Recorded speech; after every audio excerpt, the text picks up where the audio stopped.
Hello, Dhamma friends. Should I go off script or where's Terry? I don't want to give Terry.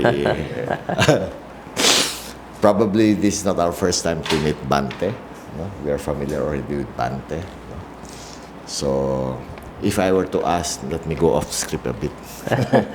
Just to wake myself up. I just came from Vietnam for the Vesak celebration. And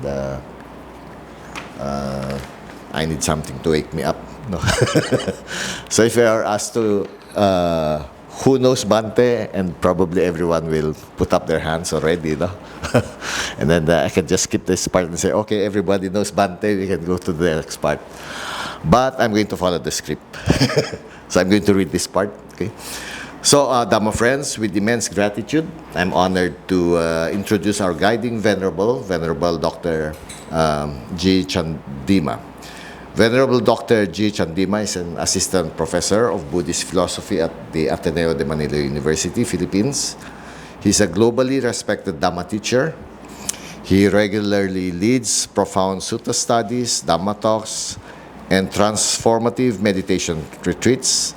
His teachings extend worldwide with regular Dhamma sharings in Malaysia, Indonesia, Singapore, Canada, the US, and Japan, touching the lives of countless individuals. Venerable Dr. Chandima serves as the Associate Editor of the Journal of International Buddhist Studies, JIBS, published by the Buddhist Research Institute of Mahachulalongkorn, Rajavijalaya University in Thailand. His academic journey includes being a former research fellowship at the Center for Studies in Religion and Society, University of Victoria, Canada. From 2012 to 2016, he also served as the Theravada Buddhist Chaplain at the University of British Columbia, Vancouver, fostering spiritual growth within the university community. A prolific writer and blogger, Venerable Dr. Chandima is the voice behind the highly regarded blog Patisota, ranked 47th among the top 100 Buddhist blogs globally by FeedSpot in 2025.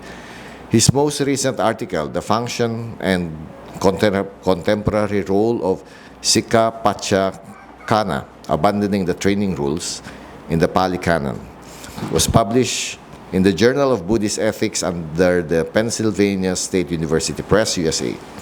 Venerable Dr. Chandima's unwavering commitment to the study and dissemination of Buddhist teachings continues to inspire and guide practitioners and scholars across the globe. So please welcome Venerable Dr. Chandima. Thank you. Thank you. Thank you, Brother Mon Rivera.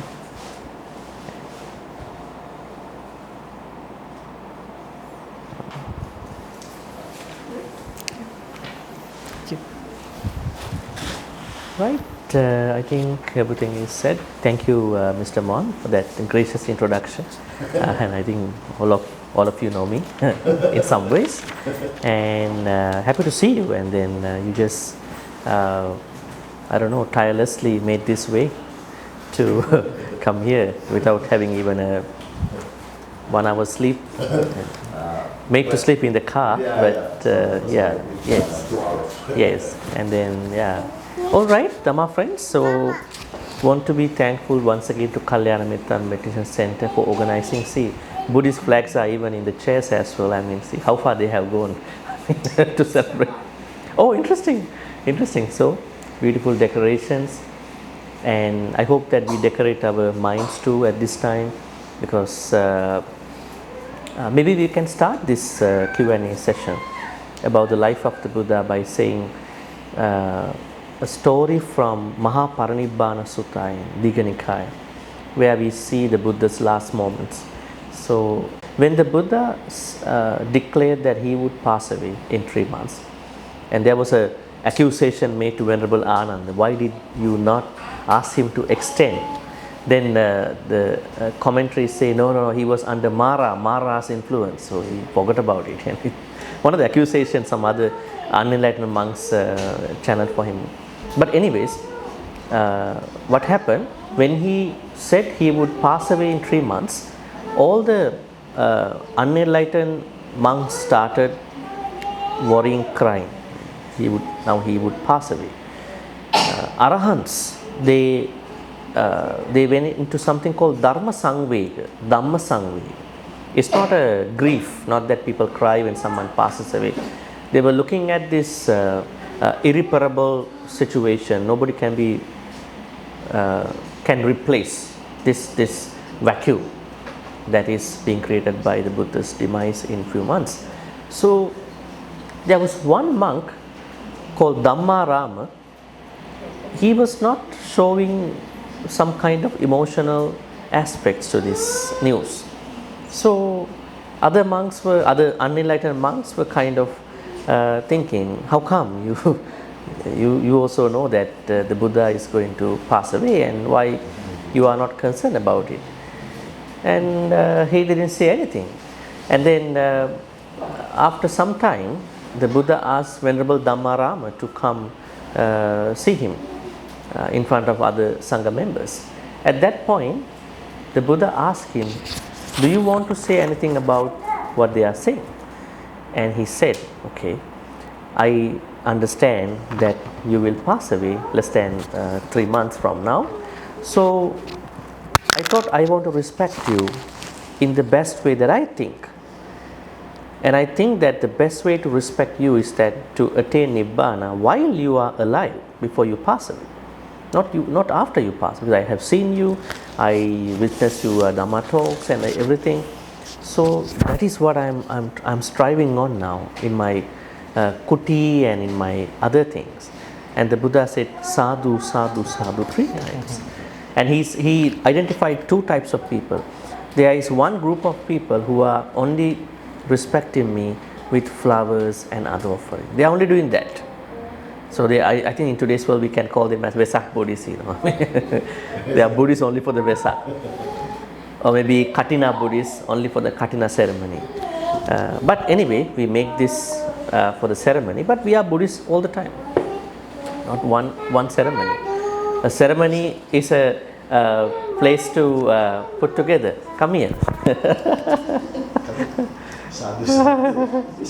Yes. Okay. She's celebrating Vesak. Okay. So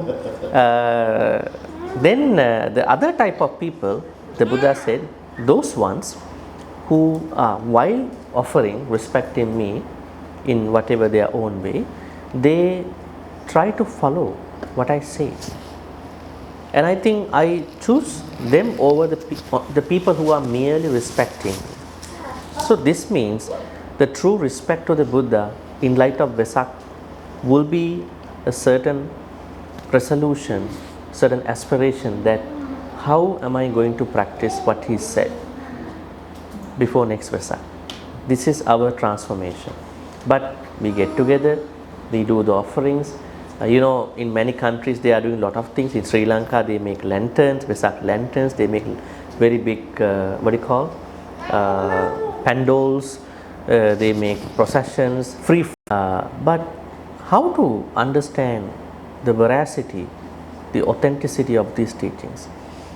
Say for instance, if you want medical information, you may search Cleveland Clinic or WebMed. You see that certain psychologists, specialists have verified information. There is a point that they have to verify the information, because somebody might say one of the symptoms of cold might be talking louder.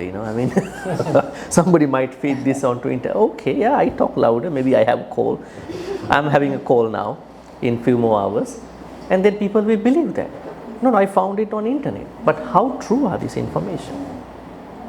Because now on internet, what has happened is that people have become brands, and brands have become humans. By now, people know more because we all exchange things online. So we are all reflected through brands, certain brands. It might be an electronic gadget, it might be another symbol. So then we have to understand then the veracity of this information. I'm not saying that everything is 100% true, but at least are they coming from these true sources?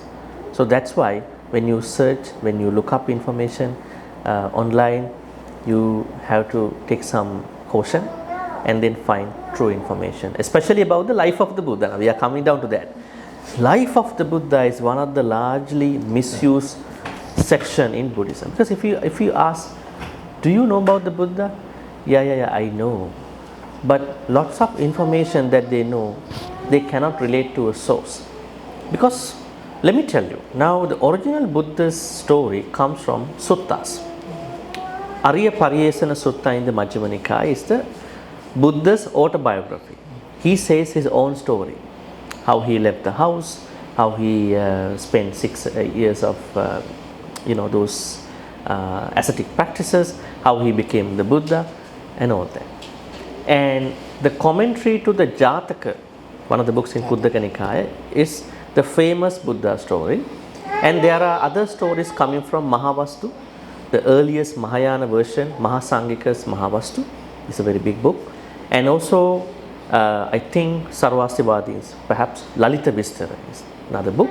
And Ashwaghosa's Buddha Charita is a venerable monk who lived in most probably in Kushan's time, and I think 1st century AD, and he composed a book called Buddha Charita. When we look at these many sources, we see lots of variance, differences. Now think about a few years back, I interviewed one Canadian professor who wrote the book Yashodhara story, something related to this. And I don't want to mention the name, but the story is a mix of many commentaries, not even that, even Mahabharata, the Hindu work of Mahabharata. Mahabharata has an ideal figure called Savitri.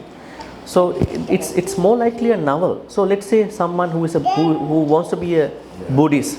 I think you, as Filipinos, you may have a lot of requests. I want to be a Buddhist. How to be a Buddhist? You are also kind of surprised what to say now. Then what if this kind of a person going to find out that kind of a book? Okay, I found out Buddha's ex-wife, Yashodhara. But she's reading perhaps not the right book, wrong book. That's why we have to channel the right places to read.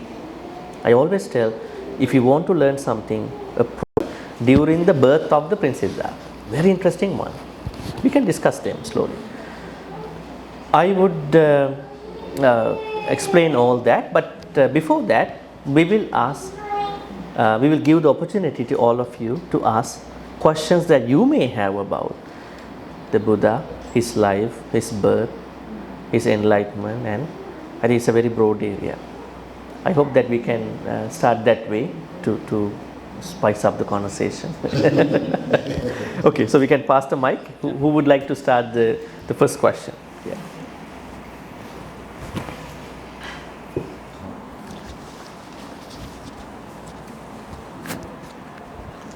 Okay.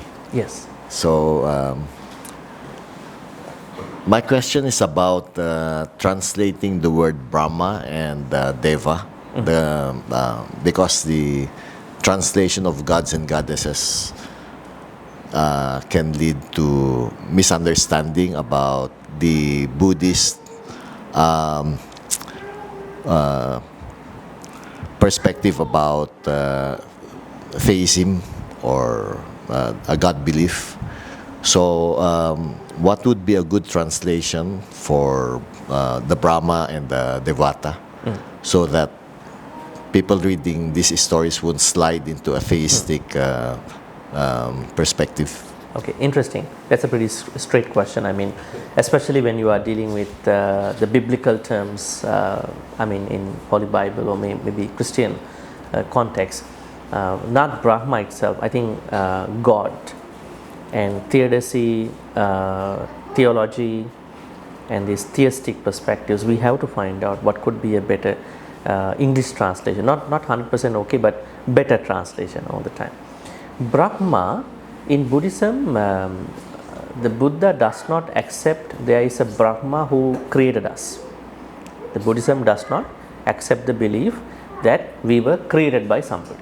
I mean, I'm not going to talk about this extensively in other religions because Buddhism believes that we were created through evolution. So then there is a new subject going on for 5-6 years now called evolutionary biology, especially with regard to Buddhism.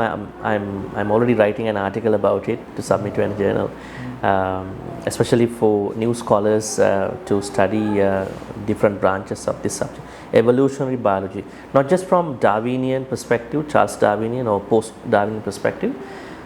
So Buddhism believes that humans, they were started from certain Brahmas who came to this human space after the devolution of the human space. There's a sutta called Agganya Sutta in the Digha Nikaya. It says the world is evolved and devolved. When the world is going to be destroyed at a certain place as a matter of change, then what happened? By that time, humans are going to be finished not because of aging, but because of their moral contamination. Morality is going to be down. Think about now, on one side our lifespan is going up, on the other hand many people die faster for different reasons. So humans are going to be evolve and then going to have a very short lifespan due to their moral contamination. Think about the stress. It's a very interesting topic. You can come and sit here. Come. You there. Okay. The stress.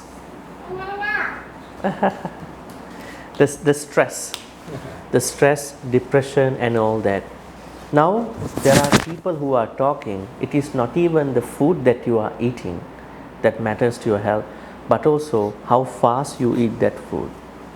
If you eat fast, the body won't like it, because body needs too many things nowadays. So you are not becoming someone, how to say, appakicho in the Metta Sutta. That means not creating time for the necessary, right?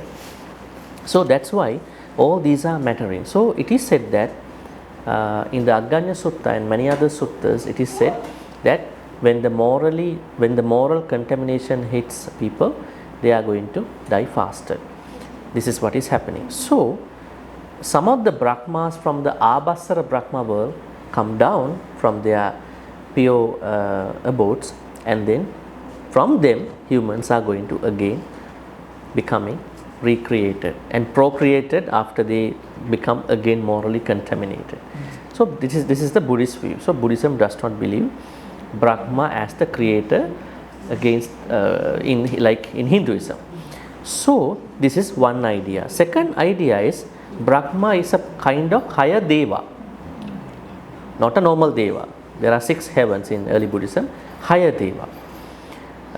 Another idea, very interestingly, when people were talking about a creator God, the Buddha said, if you want to see the Brahma, you see them in your house. Mother, father are your true Brahma. Mother, father. Even you see plus, minus, yes, no, yin, yang, prakriti, purusha, and all these 2 aspects of energies become one, and that's the Brahma. So if you ask me a translation for Brahma, I would keep it as Brahma in that Pali term, because we might complicate more. I mean, for that particular word, Brahma is Brahma, right? And Deva, yes. Now Deva, we cannot take a literal translation. I could say Deva, if because now in this country where there is a predominant Catholic understanding about Deva, how to understand the Buddhist Deva? Buddhist Devas are not eternal. They are supposed to die. That's number one. Compared to other gods in other Hinduism and then other religions, they are dying.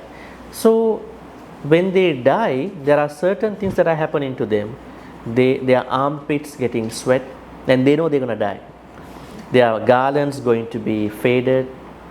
So Other devas approached him, I think you are going to die, so goodbye,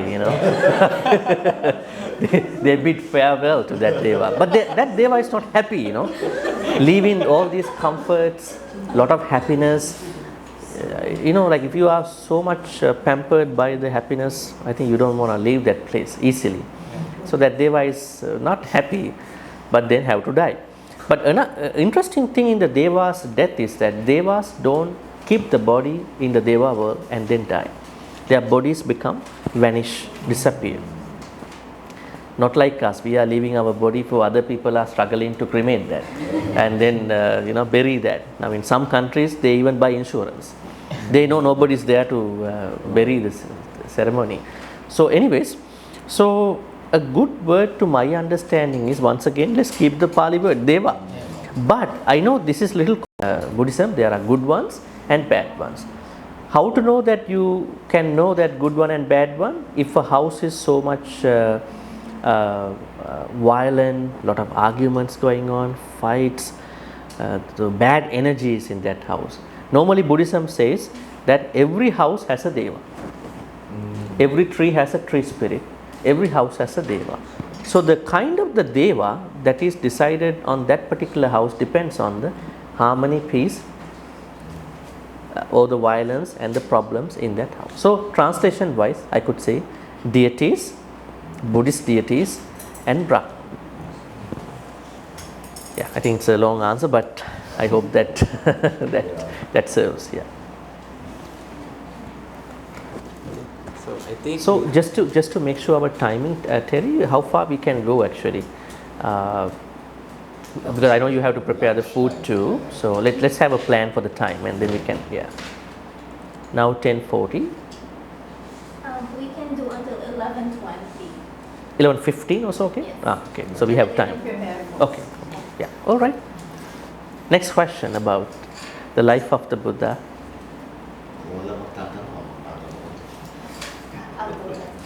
Okay. Maybe we will start from there and then all the way go. Yeah. Thank you, Bhante. There has been a lot of mythology surrounding the birth, or myths surrounding the birth of the Buddha. And then there's also, embellished stories about his birth.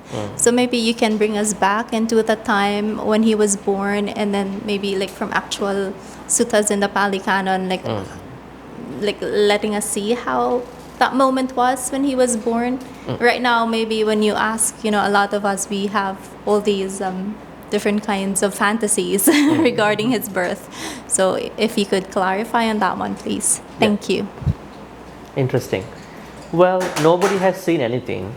That's number one. So we are talking something from the text. Even the wrong information may come from text. So, but as someone who has read some original places of this subject, I can share with you. Yes, there are a lot of so-called mythological thoughts, theories about the life of the Buddha.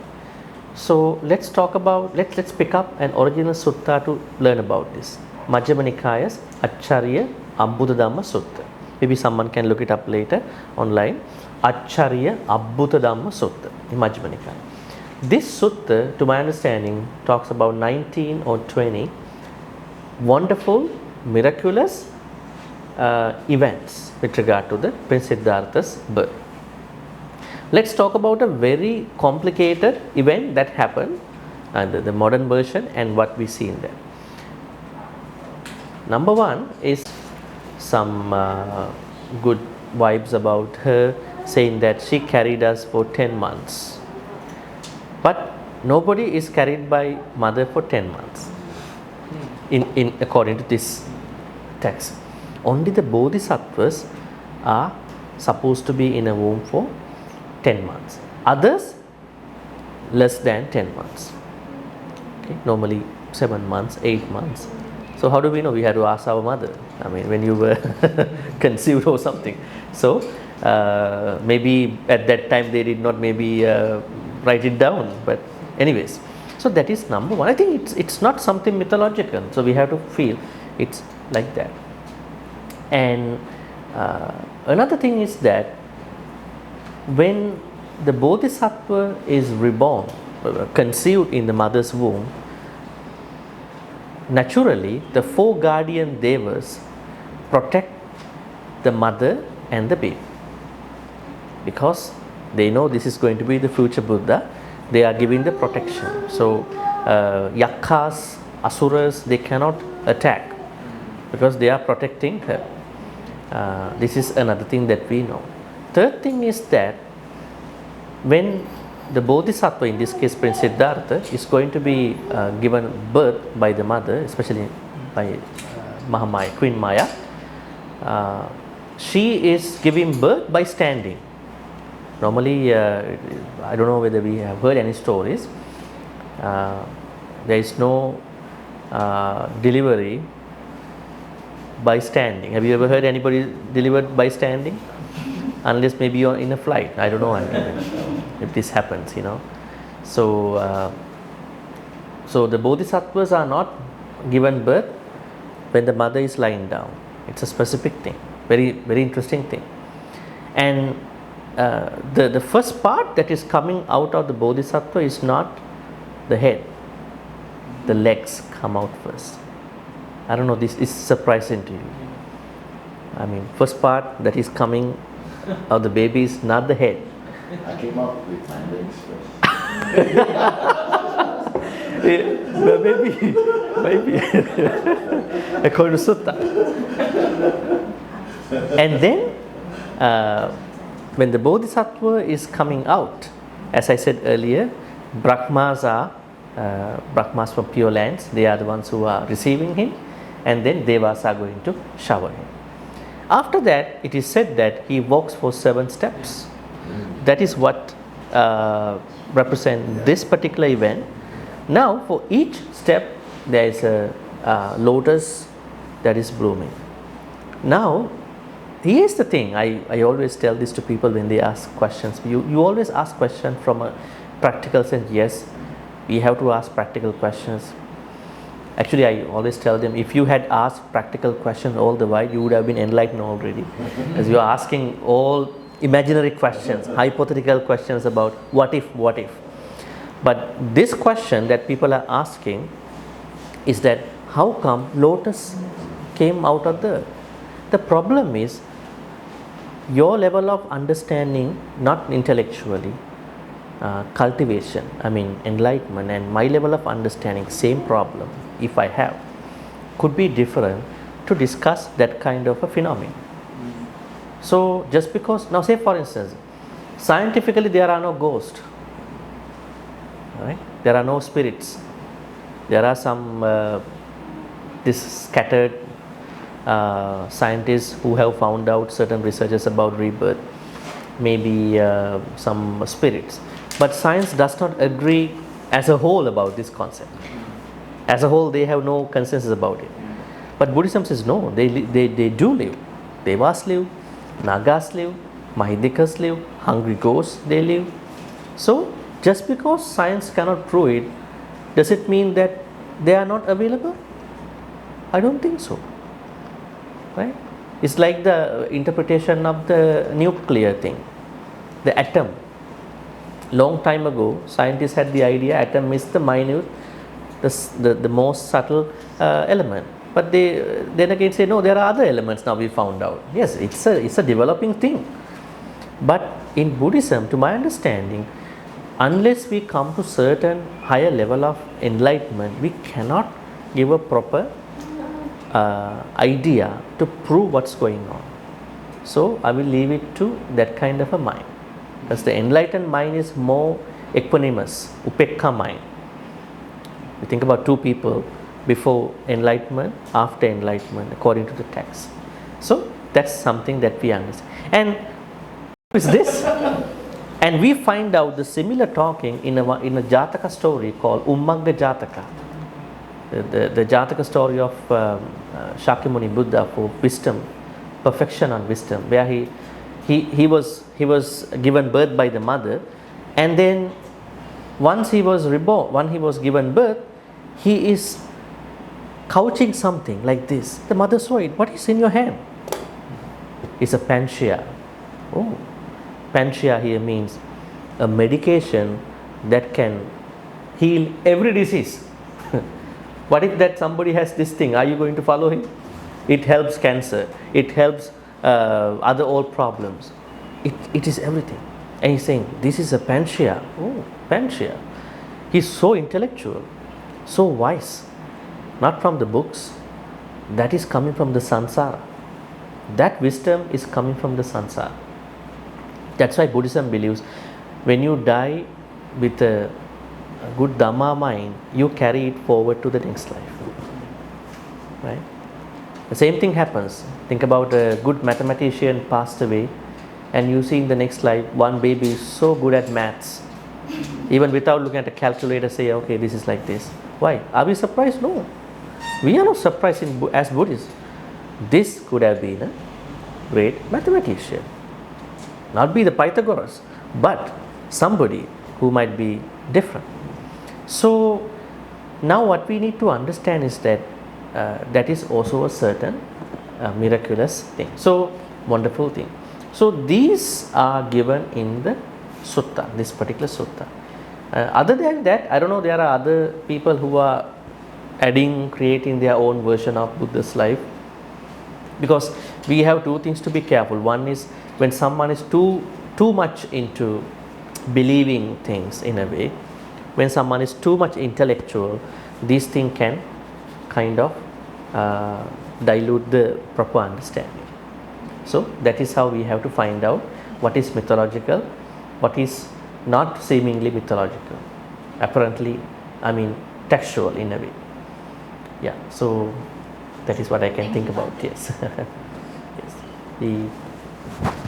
Yes.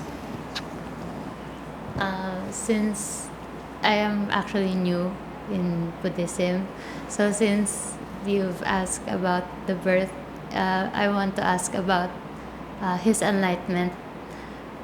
That's because I've only read it in some books, and I want to, of course, hear it. how you would say it. Enlightenment. Yes, how he. What areas of enlightenment are you interested in, specifically looking into? I'm curious about.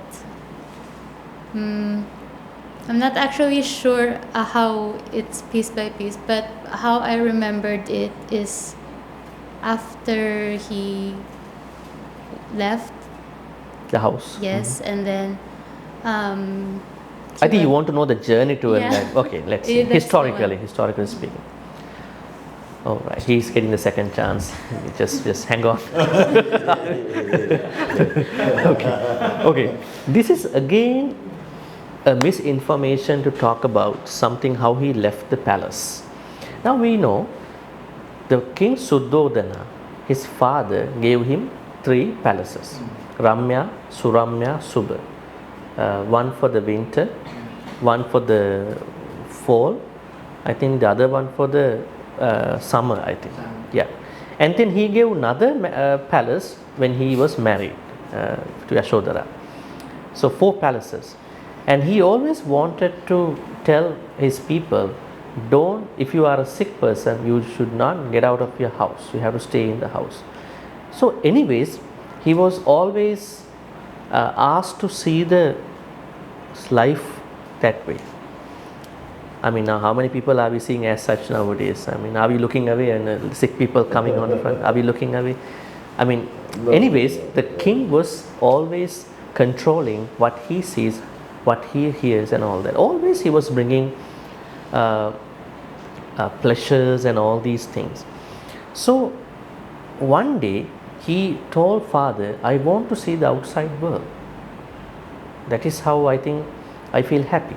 So please let me go and then see the outside world. He said, okay. Then he asked everybody, stay inside the house, especially those sick people, old people, and no dead body should be carried for a cremation or burial at that time, and no monks and nuns. There was a strict guidance. So anyways, what happened after he went out with Channa, his charioteer? One old person with his so much stooped and hunchback, coming on the way. Now the texts are talking, they are not humans, perhaps the devas. trance into this thing to show him, right? So he's coming closer to the chariot. And then everybody was shocked, especially the royal forces. How come we control everything? How come this man coming? There's no, in the whole city, nobody is like this. So they couldn't stop. And then Prince Siddhartha looked at him asking, who's that person? And I never seen that kind of a hunchback person. And then the Channa said, I don't have to tell this to you. And he was more curious about this. Then Channa had to say, this is someone like you and me. And then now age, he is going through old age. Then he was asking, will I be also like this one day? Could be. So he saw that. Another time in this going out, he saw a very sick person who is suffering from things like tuberculosis, maybe leprosy. And then he was very concerned about, why are these people going through pain? And he went to one house and looking at everybody. I think if you are interested, I recommend you to watch one movie, Little Buddha. Very interesting movie. That was I think old movie, broadcast in 1993. It's a very interesting movie that shows this part, maybe for you. Yes. At this time I show this to my students. They are very interesting. How this goes. So anyways, one day then he made the move. But how he made the move was miswritten by many texts, especially in Sri Lanka. The funny thing is that in the school curriculum, when the school teachers talking about the Buddhism subject, they are saying Prince Siddhartha left the house without telling anybody, just went to the chamber of the wife and the newly born kid Rahula, just had a glance and left with Chanda. Okay. And this is the same thing which was picked up by certain missionaries sometime. In Sri Lanka, there are some missionaries going to certain poor areas and then saying some questions about this, especially approaching some poor people asking, what do you think about your father? Yeah, our father is so good now. And what if that he had left your house when you were born on the same day? Are you happy? I said, no, we are not happy. So why are you asking? Did you read the Buddha's life? And can you go to your house, bring your textbook to me? And then he's rightly going to that particular wrong information thing. See, he did that. So what can we do? You have to become like this now. And we give you a bunch of food rations, all that. So it's a misinformation thing. Actually, what really happened according to text is that he informed the people, I'm leaving. He didn't have any reason not to say that. He informed Yashodhara, his wife definitely, and he informed father. He informed stepmother, Pajapati Gut. They were not happy, they were crying, but he informed them and then left the house. Right? Otherwise it's such a bad thing. Right? So because of the wrong information, things have. This is one thing. So he left the house. For 6 years, he met 5 kind of people in a group called 5 ascetics. And they told him, okay, I know you can become the Buddha, but you have to follow what we do. What we do is that not eating, not taking a shower for many years. What do you think? And for enlightenment, not taking showers. It's a pretty scary thing, huh? And then not taking showers for enlightenment. And then think about those people on the street. They should have enlightened already. And then not eating, and then pretty much excluding and preventing going out of this whole life. He did that for 6 years. What he got was, when he touched his tummy, he almost touched his back. He understood, I'm not going anywhere. My practice is not succeeding. So then, one day, he saw a girl, a servant of Sujata. She came to maybe feed some cows, some, we call them as buffaloes. So then this girl came and offered some milk rice, and he started eating. And then the 5 ascetics saw, and then they came and told him, you betrayed us, now you start eating. So we're going to leave you. So they left. Then the Buddha understood, Prince Siddhartha, we call ascetic Siddhartha, the enlightenment path should be not too much giving pain to the body, not giving too much happiness to the body, being in the middle. So he started eating little bit food and he's doing his practice. So then he understood giving pain to the body is an extreme end. This is what many Buddhists do in some places. Giving lots of pain. Taking precept means lots of pain. He said, how come? You are not going anywhere. Not taking life, not killing other beings, not taking what is not given, no sexual misconduct, no lying, not taking any food or beverage to an extent that you lose your presence of mind. These must be done in a practical way. In one of my retreats, I think I shared with you last time, maybe, I don't know. There was a complaint, verbal complaint to me in a way, that there is a precept in the 8 precepts that you are avoiding perfumes, those kind of things. So there are 3 precepts. One of is this, and second one is eating after midday. Third one is not sitting or using very luxurious comforts. So the complaint was that ex-person is a lady, complained about another person, has sprayed lots of perfume. So I don't think it's appropriate here. The retreat was almost like 100 people. And then I know what to say at that point, but I asked her to come as well. And what she said was that she has a natural body odor. So that's why she sprays. I said to her, out of metta, she did that for all of us. She doesn't want to feel bad, right? But what if we are strictly imposing this on the retreat, you cannot have perfume, that particular person cannot come to the retreat. So we must accommodate anybody who wants to come and participate in the retreat, Buddhist, non-Buddhist, whoever. That's the Buddhist way. So then she understood she has a problem. We have to be compassionate towards her. And she made it. And then people understood. That's why these precepts must be practiced compassionately. Not as commandments of somebody.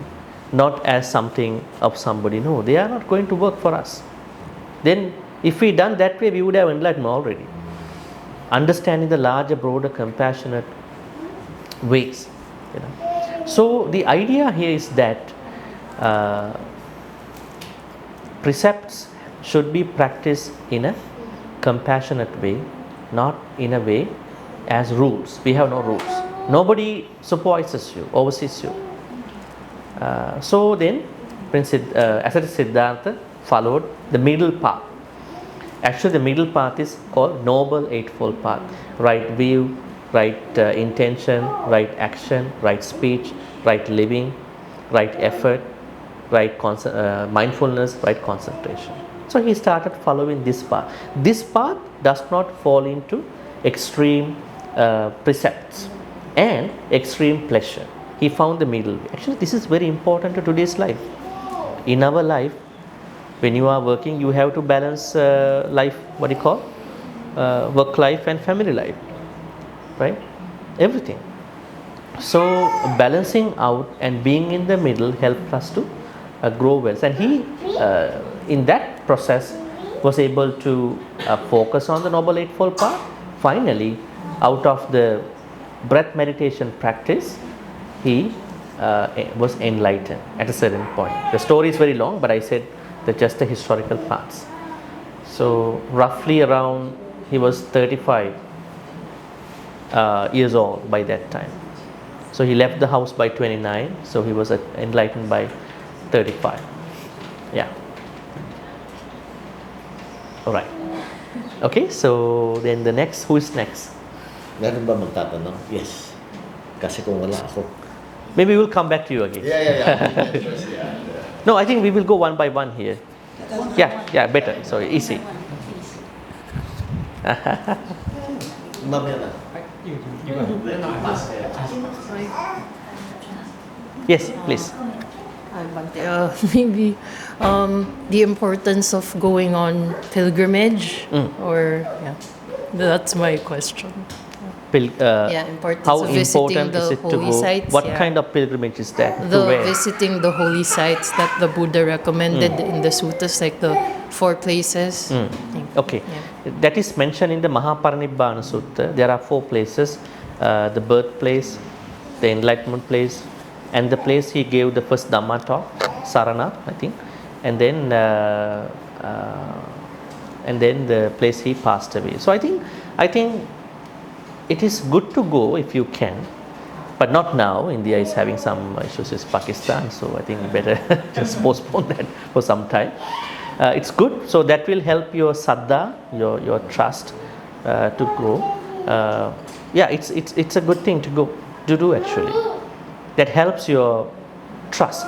One thing that I see among some Buddhists is that when they learn texts, suttas, they're becoming very highly intellectualized only. So they need a kind of that liquid. That liquid is panya, the saddha part. We need that saddha. That means while we are reading these texts, we also have to do a chanting every day, do a puja. That is how this practice goes. Not that no, these are not necessary. I cannot become. Actually, through this, many people have become enlightened in the stories. So I think for the purpose of saddha, it's better if you have time, at least once in lifetime, it's good to go and see them, because every time you see them, you think about the Buddha, you feel the Buddha, not just from the statue here. You see, oh, he was born here, Nepal, and he was enlightened Buddha Gaya. Then he gave his Dhamma talk in the Benares, and then he passed away in Kusinara. I mean, that gives you a very good feeling. Not even I read the Buddha's life from the text or books, I also saw in my own eyes. I feel it. I think it's a good thing. That connects our experience of respect to what we're going to learn from the books, text from the Dhamma speakers. It's a good synthesis. And then here, no question is the best question, perhaps. I just want to ask, because when I was in Malaysia, I'm not aware of the Vesak day, but during Vesak day in the mosque there will be certain decoration about colorful decoration with the grains in Malaysia, or sand, float, something like that. So like a lorry or car lorry, like a sand, colorful sand or grain. They arrange in some design. So what's the significance of that? Is it a Tibet temple, Tibet Buddhist temple? No, in malls actually. In malls. They said it's for the Vesak celebration. In where? In shopping malls. Yeah, shopping malls. Shopping mall. Okay. Yeah. What did you see? A decoration. It's a kind of a decoration. Yeah. They said that pertains to the Vesak celebration, so that's why. I'm not sure what you're exactly referring to. In Tibet Buddhism, they have a nice drawing. Yeah, they take lot of time to make it. But once they finish, after some time, in one line, they destroy it. And why are you doing that? Anicca. Understand, all the beautiful things can go in one line, Yeah, so they're doing that. What if that you making a nice photo, like nice drawing for many months, 1 month, and after that, somebody come and just destroy in one line, see? So, can you take it? Anicca. Everything is fragile. But somebody might tell me a little earlier that what you're going to do. I can take it. Okay, please. Hi, Bhante. I'm asking on behalf of Mrs. Jongko, or we call her Auntie Jongko.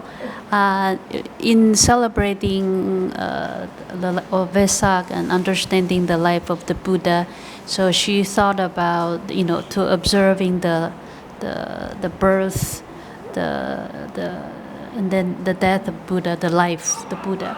So she's thinking like in the stage of the life, there's the birth, and then old age, and then there's a sickness, and then death. And a lot of time that when the death involving sickness, when the sickness is very becoming painful and very suffering, a lot of suffering. So, first of all, apologize if the question is a little bit unrelated. But so, what she's thinking, like in terms of the sickness, when they come to sickness, sometimes it's very unbearable. So people would apply insonasia. So Painkillers. yeah, she'd like to know what's the Buddha's opinion on you having insonasia. Euthanasia. Yeah, euthanasia. Okay. Very interesting. Thank you. Okay, now this is a very important question in our life for whatever the reason, maybe for our aging, maybe for our poor lifestyle. There are certain sicknesses come to us. Now think about, there is someone who is going to a gym who does not properly follow the gym procedure and directly go into a heavy lifting machine without warming up the body, right? And then think about, see, today I summoned my courage, I went to this gym, and then I did a lot of good things, but at the end my bad karma, see, all the muscles painful. But did you follow the process? Did you warm up? No. It's not karma. It is called, what you call, Visama Pariharaja Abhata. The Buddha says.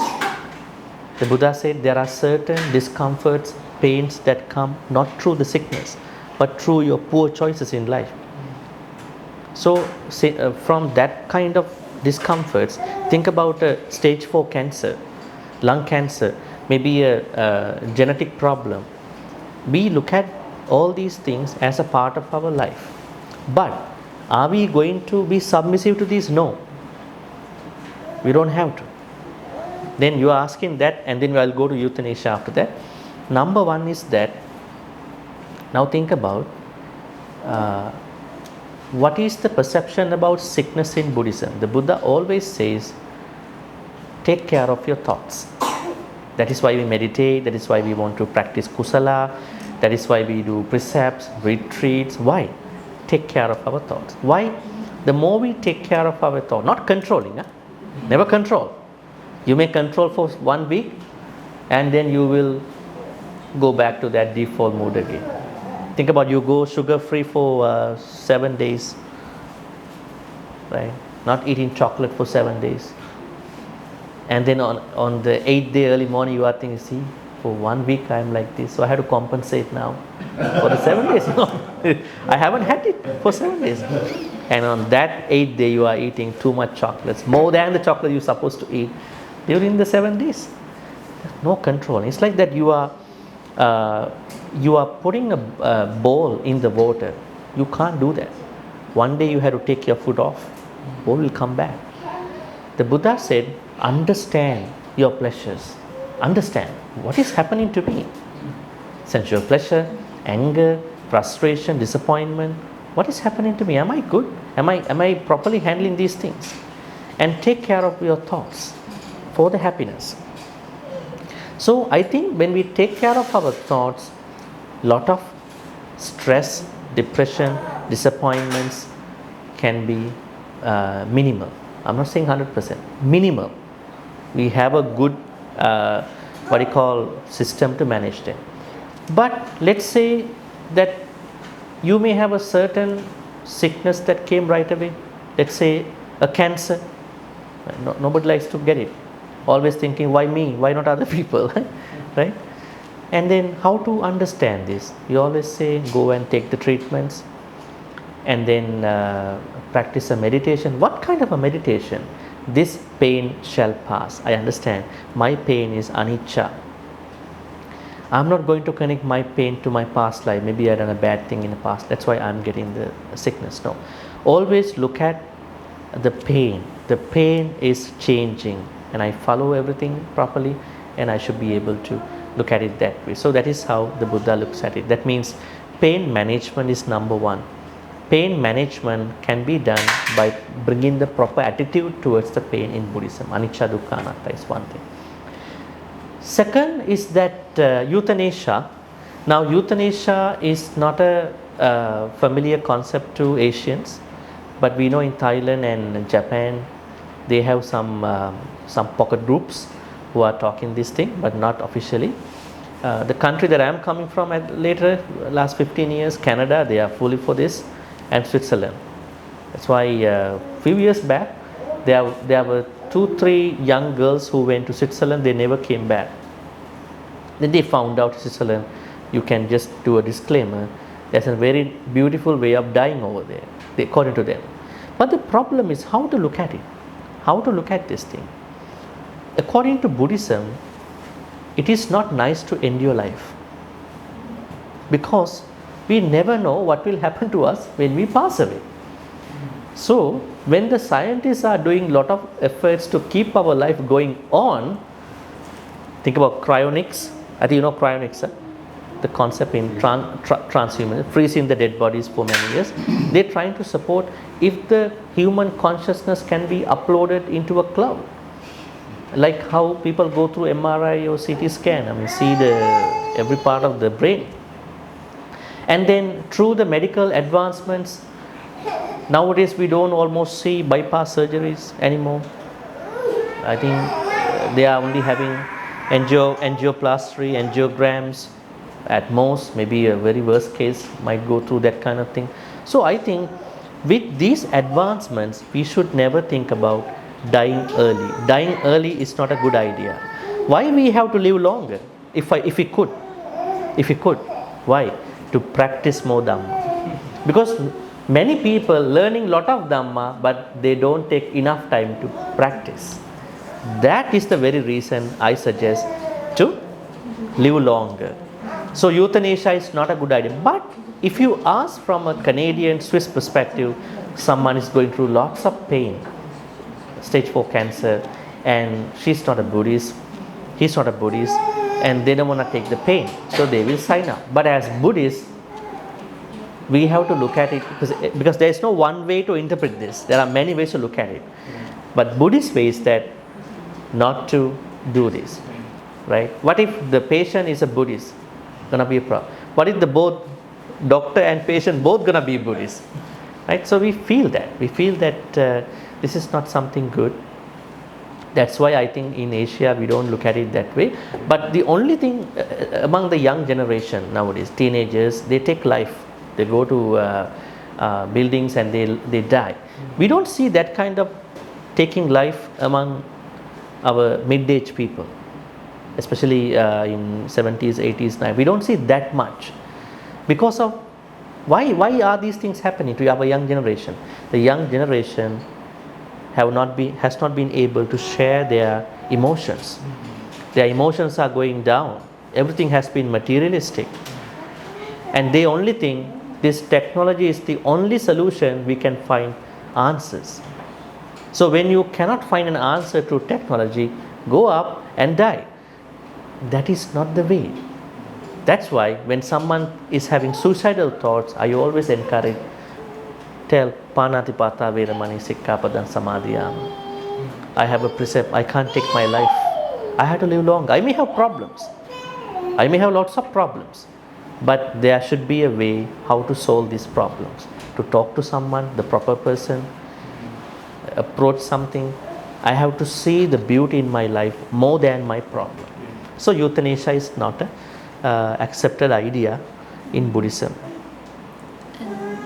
Yeah. On that note, Bhante, can you also give her maybe a wise suggestion? Because if an old person is sick and then is asking this, how should she reply to this? Okay, so we have to evaluate every person's condition. Think about this kind of a situation. There is someone who is in a coma for few months now. The doctors say we cannot do much. And plus, because this person is in the coma with the machine, what you call life support, we cannot save other patients who we can save. So now, children, you have to talk to each other. You make a decision. We have to let that person go. So now think about, they have to discuss. Somebody has to go and take the What? Yeah, take the plug out or what? And then, so somebody has to do it. It's a very difficult situation. Very, very difficult, very, very highly emotional thing. But have to do it. That's why Buddhists are not looking at this or that, good and bad, have to make wise choices. So in that case, that situation has to be evaluated. But I don't think a Buddhist would go to that idea right away. Maybe a non-Buddhist might go to that idea because in their own culture. The person is Not a Buddhist, yeah. So because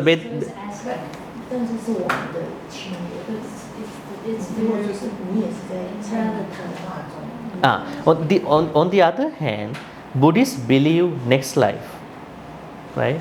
Some other religions don't believe the next life in this way. So if we take life this way, this can cause some problems to our future lives.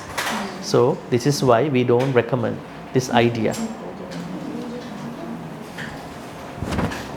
All right, so we can make another maybe 1 or 2 questions and then we will wrap this up. Yes. How about our MC today? Currently, I don't have any question.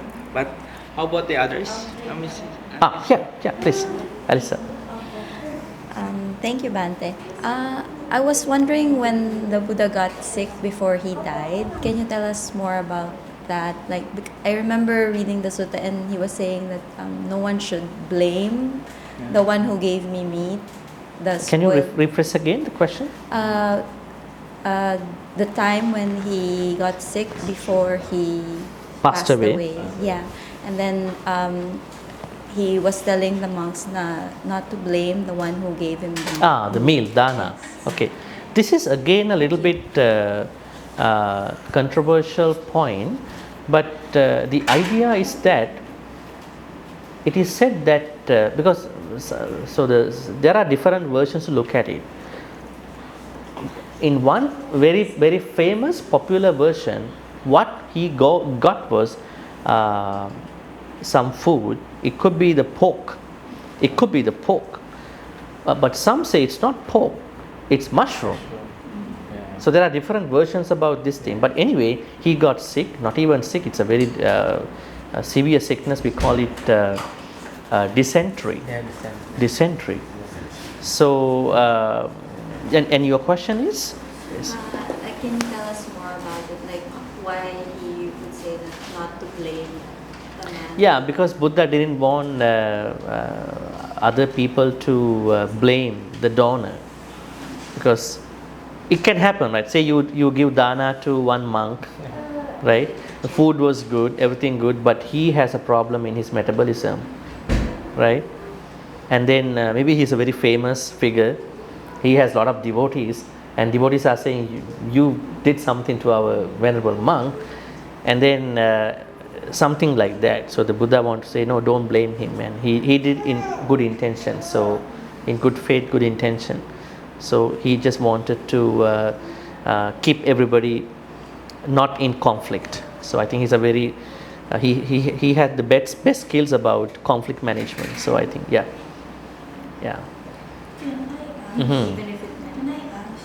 Yeah, be coming to you now. Yeah, take the mic, please. Yes.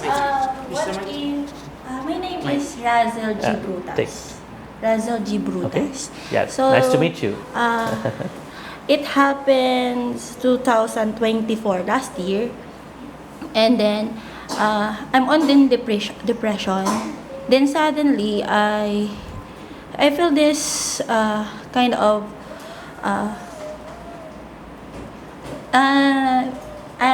how can I explain this one? The voices in my head, and then suddenly I talk on the president, on the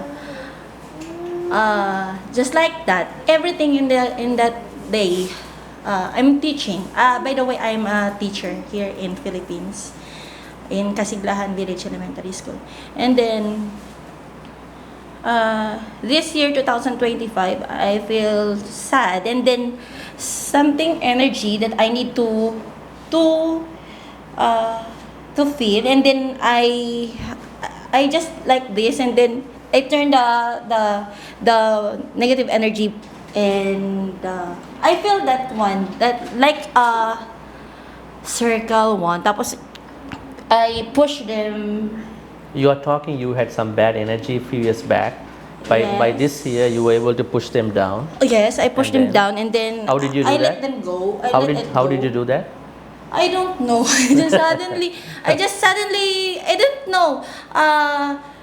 But suddenly, how can I explain this one? I go to El Shaddai. You want to say in Filipino? Maybe somebody can translate to me. Yeah, please. Can I explain it? Kasi I'm not so good in English. But I can... Yeah, please tell me. Yeah. Yes. Ganito po kasi, pumunta ako ng El Shaddai kasi parang alam ko yung calling ko. But sinasabi sa akin na parang na-misinterpret po ako. Na kasi nung time kasi dati na tinitingnan ko yung tao directly in the eye, but kaya nami-misinterpret ako. She went to a different church called El Shaddai. Okay. And then, but she was misinterpreted because she looks at them Sincerely, yes, directly in the eye. They miss. And then the El Shaddai people. yes. And then nag-usap ako sa isang preacher po doon. Tapos tinitingnan She talked to a preacher. Opo. Tapos na-misinterpret ako na akala ay parang karat or something, ganun po. Parang karat po, parang ganun po. Na, parang na ano po. Pero kaya tinignan ko in a left side. What do you mean? Parang nami-misinterpret. Ganun po yung word. Nami-misinterpret po ako. Ayun. Yung preacher Opo. The preacher is Interpret misinterpreting. her. Okay. Opo, tiningnan ko siya. Tumingin ako sa left. I don't know na pag tumingin ka sa left is Okay, the way how this works is tell the whole story to her. Yes and she will po. tell me a brief idea. Tapos, Yeah, please. naisip na na parang napagkamali akong plastic. So, nung time na yun, nag-isip ako, sabi ko, plastic ba ako? Hindi naman ako plastic. So, nagkaroon po ng, suddenly, meron pong doon sa kasiglahan, nagkaroon ng sunog, na puro plastic yung ano. Hindi ko po alam kung ano, tapos nag-isip din ako ulit. Tapos, nagkausap ako doon sa isang preacher ulit ng El Shaddai. Tapos, ang sabi ay, sinabi ko sa kanya yung tungkol sa Bible, hindi ako pinakinggan. Tapos, nakatingin siya sa right side. So, nung ko nakita na, di ba pag tumingin sa right is, nasa right, nagsasabi ka ng totoo. Di ko kasi alam po noon. Tapos, Ano yung question mo talaga? ang gusto ko po sana ay paano ko ma-handle po yung meditate. Kasi para makontrol ko po yung emotion ko po. Kasi nagkakos ng sinabi ko kasi na may energy sa basura, nagkaroon ng sunog dun sa basura sa Rodriguez Rizal. So, kailangan ko po siyang i-control yung emotion ko po. So, how I can meditate well, how can I control my emotion? Okay, I think I want to know more information from Terry. Yes, please. She talked to a preacher, but then the preacher thought she was misinterpreted by the preacher because she was looking to the left side. And looking to the left side means insincerity. Left side of what? Left side of the When you talk. When you talk. Okay. When you're looking to the left side, it means you're not sincere. Like And then- when we talk to somebody. Yes, Okay. yes. She's looking to the left Okay. side. And then after that, so she was branded as inauthentic, as someone who is not sincere. Okay. And then after that, there was a fire. And then the one that got fire were plastic. And usually here, plastic materials. And here, they call people who are not sincere to be plastic. And then it just so happened that there was a fire. And then the materials caught on fire were also plastic. Okay. And then after that, she approached another preacher. And this time, she looked to the right side. But because of all the situations that had happened, she had so many emotions. And then she felt that the energy from the fire through the plastic is within her, and then she wants to Release. learn how to do meditation to release all these toxic energy or emotions that she has right now. Okay. All right, it's a long story. And then Yeah. I said, I don't know where I belong because She doesn't know where she um, belongs. yes, and last year I hear this song. What's this? Na, na, na, it's one of us. What if God is one of us? And then I don't know. I want to know where I want. Saan ba ako nababagay? Kasi I don't know. I am Christian. I am Catholic. But something's hinahanap ko yung kung saan ako. Okay. She is Christian and she is Catholic, but she feels there's something unfit. Okay. Yes. So she feels Okay, And let's then make it short because of the timing here. Yes. So what I can say here is that you have processed other people's behaviors into energy at this point. By that point, so you need to let go of the bad energy. So in Buddhism, it's a process. I don't know whether you know some kind of Buddhism already. So if I use some Pali, first time. So I watch TikTok and then TikTok is not Buddhism. I mean, Yes. I'm just telling you. So no, I just watch in TikTok. I Buddhism, research okay. Buddhism. okay, let me give you a short idea at this point. Later we can discuss maybe after this ceremony finish. When we talk to other people, when we deal with other people, sometimes their energy matters depending on our character. If I'm a very weak person, other person energy can come to me very fast. In Buddhism, even the ghosts, hungry ghosts, spirits can come to us if we are weak. But if you are strong, Yes. then those spirits even cannot come to us. So what you need to do is that you need to increase your energy, your good energy. What energy is this? So I don't know whether you are open to practice some mindfulness, loving kindness meditation. So you are increasing your energy, your what you call spiritual energy. So when you create lots of spiritual energy, you don't need to look at somebody's right side or left side, because we don't know whether they're honest or crooked. But what is important is that we create our own energy, not that we are regulated by what other people do. Because we have to talk to many people. They have good energy or bad energy. So even they misinterpret or interpret. If you have good energy, you can go in your own way. So by learning those Buddhist principles, you can be a better Christian. You can be a better Catholic. You don't need to be a Buddhist, but learning loving kindness meditation, mindfulness, and to create good energy, you will be a better Catholic, better Christian. That's the idea. But I can give you more information maybe later. Yeah. Okay? I think maybe she can explain again. Okay. I think it's almost the time. Is anybody looking for a question? Maybe we can ask Alan if you have anything, because you're always making the camera. I mean, yes, come on up. No, earlier you said you recommended Little Buddha, the movie. Movie, yeah. Is there other shows or movies that you can recommend? Maybe books? The thing is, I'm not a person who's watching movies. I had to find this movie because I had to show to students something. So I found this one, and then it's a very interesting one. I think most of them have passed away now, those characters. They were, I think, almost 89 years old sometime.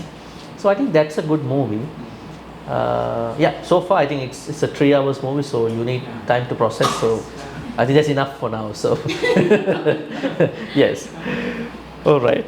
Yes. Yes.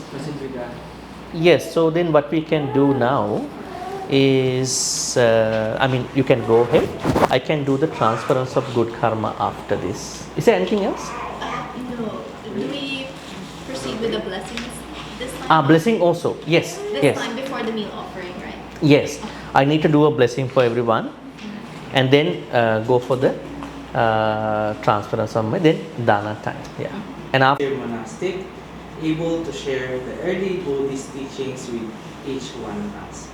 Additionally, we will also have a chance to receive blessings from him. You may now come forward one by one. No, do a chanting first, and then they offer dana. Then after, because now already meal time, after lunch, don't go. After lunch, don't go. So I will start. So we will do it after. Yeah, after, because Okay, otherwise let's do- everybody will be otherwise very rush. So yeah. So have your lunch peacefully. After that we can do. Now I do a chanting. Okay. So Dhamma friends, on this very special day, blessed day, that we are celebrating Vesak, the birth of Prince Siddhartha, the enlightenment of ascetic Siddhartha, and the passing away of the Shakyamuni Buddha. I am thinking that I need to give you a chanting, blessings for good health, quality of life, prosperity, safety. May the Buddha, Dhamma, Sangha always be with you. May Deva, Naga, Mahidika always be with you. May your Dhamma journey go well. May all the good things, happy things arise in your life. May your path be very clear. Oh, thinking thus, I am going to do a chanting. Please receive the blessings. Sadhu, sadhu, sadhu, namo tassa bhagavato arahato samma sambuddhassa, namo tassa bhagavato arahato samma sambuddhassa, namo tassa bhagavato arahato samma sambuddhassa. Metta Sutta. Karaniya matta kusalena yantang santang padang abhisamicca sakko ujuca sujuca swacho chassamudu anatimani santussakocha subharocha appakiccocha sallahuka buddhi santindriyocha nipakocha appagabbu kulesu ananugiddu nachakuddang samachare kinciyena vinyo pare upavadeyong sukino va kemino hontu sabbe satta bhavantu sukitatta Yeke chipana bhutatti tasava tavarava anavasesa digava ye mahantava majjima rassaka nukatula dittava eva additta ye chadure vasanti avidure bhutava sambhavi siva sabbe satta bhavantu sukitatta naparo paranni kubbeta nati manneta katta chinang kanchi vyarusana Patiga sanyana nyamanyasa dukkha miccheya mata yathani puttang ayusa eka putta manurakkhe evampi sabba bhutesu mana sangbhavaye aparimanang mettancha sabba lokasmin mana sangbhavaye aparimanang uddang adocha tiriyancha asambadang avirang asapattang tittang charang nisinnuva sayanuva yavatassa vigatamiddu Etang sating aditteya brahmametang viharang idamahu dittencha anupagamma silava dassanena sampanno kamesu vinaya gedang nahi jatu gabbaseyang punareti tetena saccavajjena dukkhavupa samintu te etena saccavajjena bayavupa samintu te etena saccavajjena rogavupa samintu te sabbitiyo vivajjantu Sabbarogo vinassatu mate bhavatmantarayo sukhi digayuko bhava bhavatu sabba mangalang rakkantu sabba devata sabba buddhanubhavena sabba dhammanubhavena sabba sanganubhavena hada sotti bhavantu te nakkattayakka bhutanang papaggaha nivarana parittassanubhavena hantu te sangupaddave devo vassatu kalena Sassa sampatti hotu ca pito bhavatu loko ca raja bhavatu dhammikoti sadhu sadhu sadhu. Turn the TV on. The TV. The TV.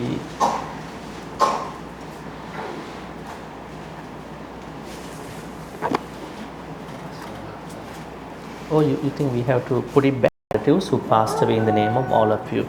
Maybe your parents, your siblings, anyone in this life, in past life.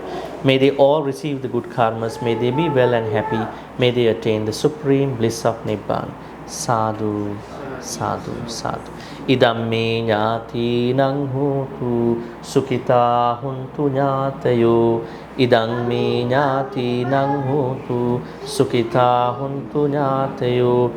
Idamme ñāti nang hotu sukhita huntu ñātayo. May Deva, Naga, Mahindikasi use the word for celestial beings for Deva, serpent spirits for Nagas, mighty, strong, powerful spirits for Mahindikas. May all Deva, Naga, Mahindika receive all these good karmas that we making here today.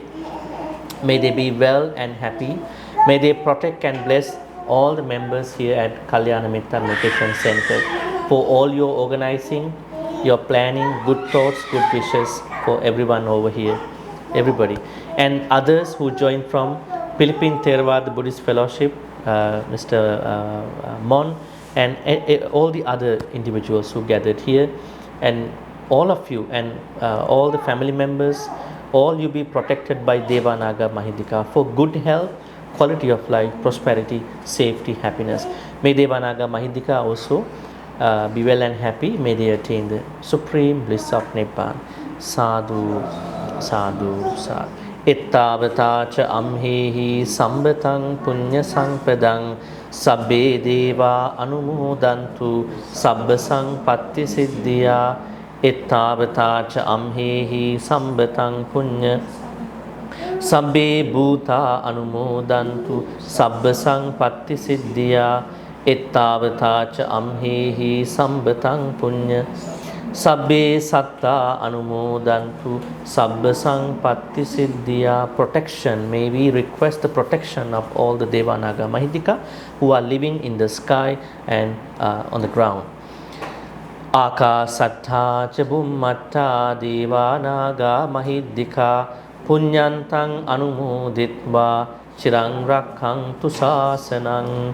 Akasattha ca bhummatta Deva, Naga punyantang anumoditva chirang rakkhantu desanang. Akasattha ca bhummatta Deva, Naga, Mahindika punyantang anumoditva chirang rakkhantu mang parang chirang rakkhantu tvang sadati. Finally, our Dhamma wish. On this kind of a day, we have to reflect upon our Dhamma wish. This is an ongoing Dhamma wish. Our Dhamma wish is to be surrounded with Kalyana Mittas. We all are like-minded Kalyana Mittas for our Kusala purpose. May we always be surrounded by Kalyana Mittas as we are right here.